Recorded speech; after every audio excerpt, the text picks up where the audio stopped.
Alright, here we go with Chapter 2. This is a really critical and important chapter.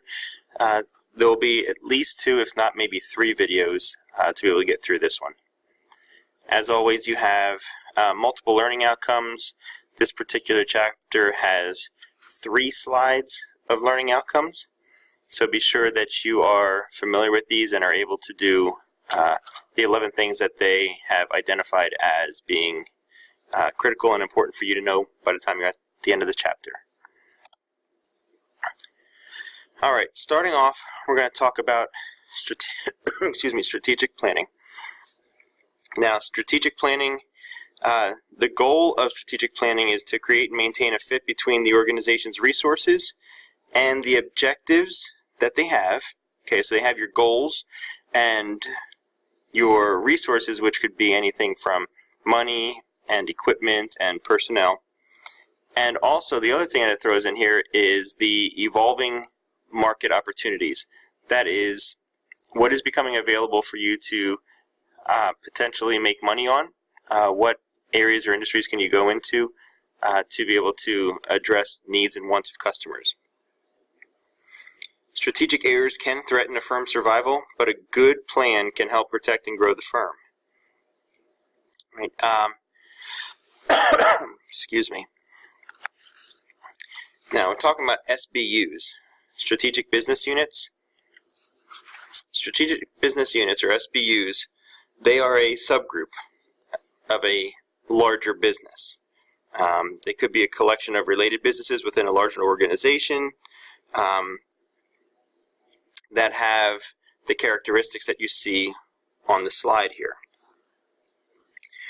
Sometimes SBUs can share like manufacturing facilities, sometimes they can share distribution channels, sometimes they can even share some of the managers from the parent company, but there are also times when SBUs are independent of the parent company, and SBUs are definitely independent of other SBUs within that parent company.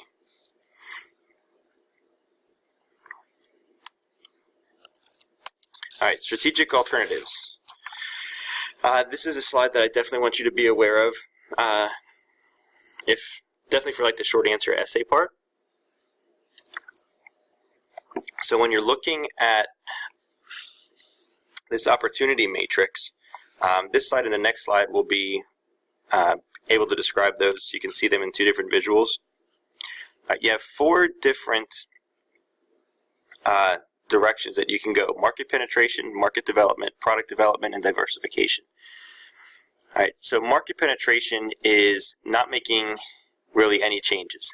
You're using your current product and you're targeting your current customers and just trying to make more money, increase your market share in that area.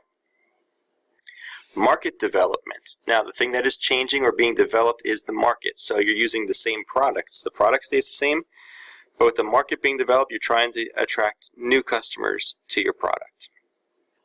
Product development, all right, when you think of those 2, market and product, product development is that you are changing the product, which means the market is staying the same. So you're coming up with new products for your current markets. And then diversification is just simply coming up with new products to new markets, kind of going different than what it is that you've been accustomed to. All right, and then here are some examples that the book uses. Okay, you can see the present market and new market on the left-hand side, present products and new products along the top, and then market penetration, product development, market development, and diversification there, with examples using Starbucks as the example going through.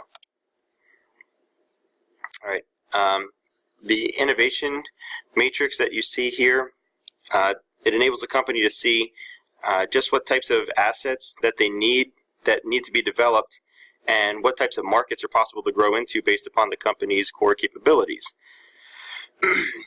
As a company moves away from its core capabilities, okay, the core capabilities are going to be in the lower left, it, at that point, excuse me, needs to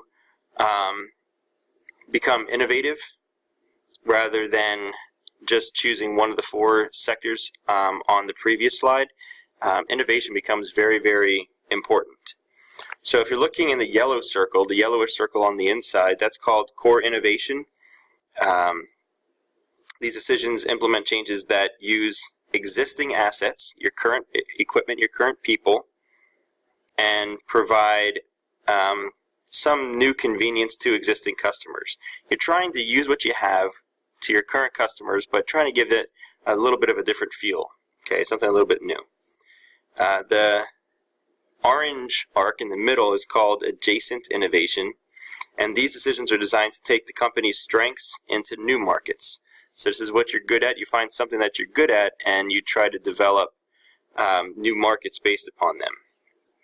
Last one, the red arc, is transformational innovation, and this is where decisions result in brand new markets, brand new products, sometimes even new businesses or SBUs as well.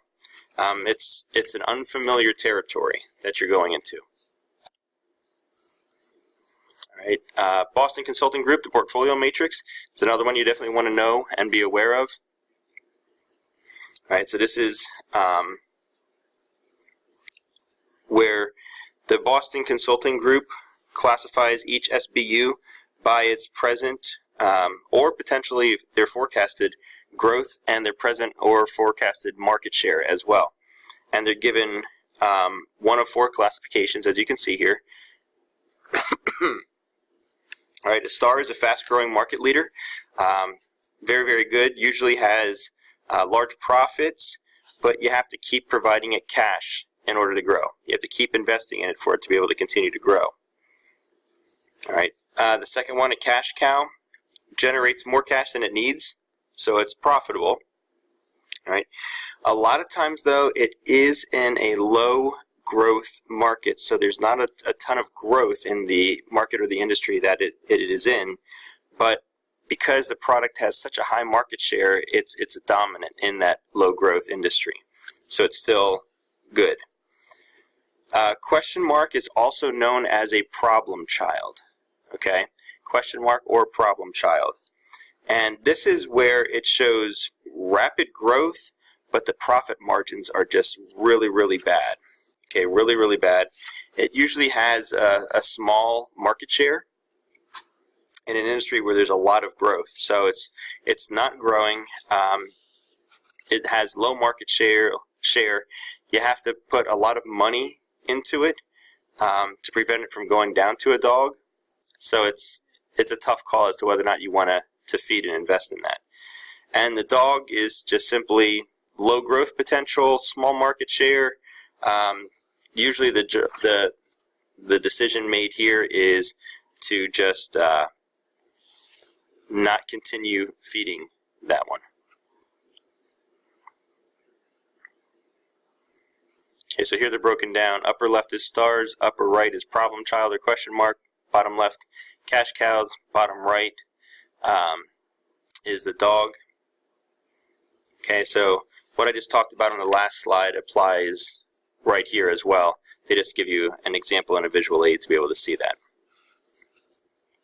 Okay, another thing, strategies for the portfolio matrix, 4 options that you have here.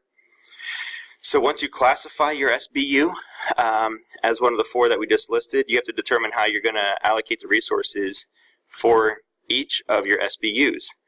And you see the 4 strategies there: build, hold, harvest, and divest. Build is if an SBU has the potential to be a star. What you want to do is look at building into it, investing into it. If an SBU is successful cash cow, okay, to the second level, goal would be to hold or to preserve the market share that it currently has. The third one, harvest, is a strategy for any SBU except for stars. The basic goal in the harvest is to increase short-term cash returns, all right, without really a lot of concern for the long-term impact. So it's more of a short-term look. And then divest is just getting rid of the SBUs with low growth, low shares in a potentially low growth market as well. General Electric came up with their own model for selecting strategic alternatives.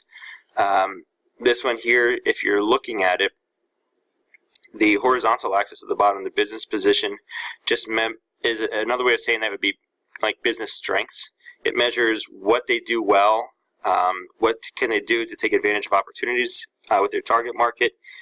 Left-hand side, the market attractiveness. Okay, that's your vertical axis.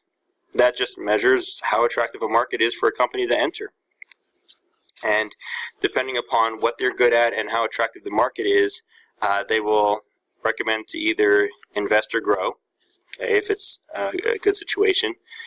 Cautiously invest, proceed with caution is the yellow areas, and the red ones are strongly consider what you're talking about before you would invest money in these. Stay away from them more than likely.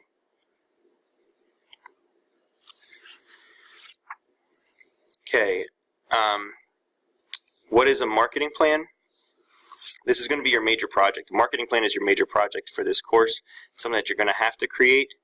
But the marketing plan, think of it as the basis for all marketing strategies and decisions.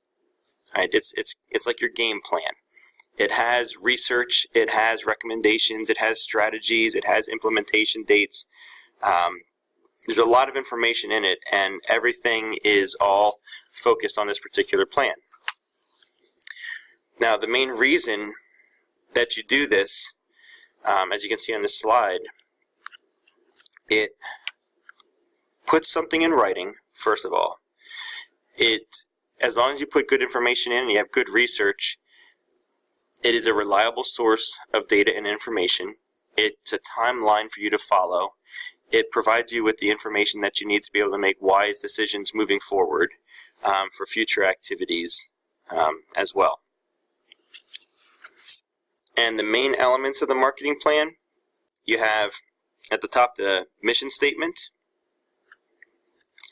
Moving down, you go to your situation analysis, or your SWOT analysis, and SWOT stands for strengths, weaknesses, opportunities, and threats. All right. Then you move down to your objectives. Okay, what do you want to accomplish? Determine a target market, and then establish your marketing mix. Those are your 4 Ps, the marketing mix. At the very bottom, the implementation, evaluation, and control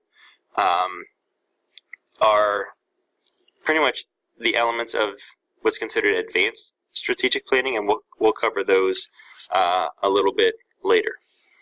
Okay, this is where I'm going to stop with the first video. We'll pick up here with video number 2.